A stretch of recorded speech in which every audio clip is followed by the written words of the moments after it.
ஒரு 500 ரூபா கொடுத்து ஒருத்தன் ஒரு கழுதைய வாங்குறான். துரதிர்ஷ்டவசமா அந்த கழுதை அடுத்த நாளே இறந்து போயிடுது.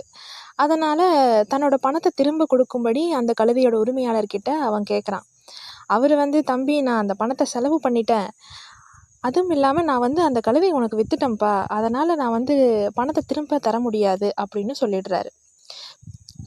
கொஞ்ச நாள் கழித்து அந்த கழுதையோட உரிமையாளர் அந்த பையனை பார்க்குறாரு. அப்போ அந்த கழுதையை பற்றி விசாரிக்கிறாரு.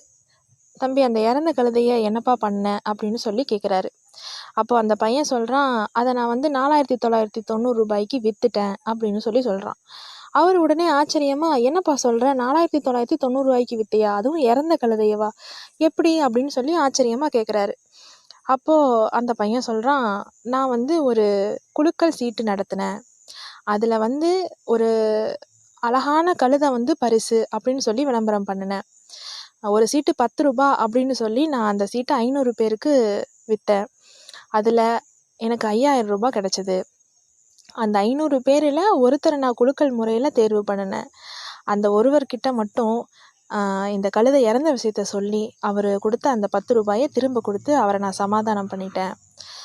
அதனால் எனக்கு மொத்தம் 4990 ரூபா லாபமாக கிடச்சிது அப்படின்னு சொன்னானாம்.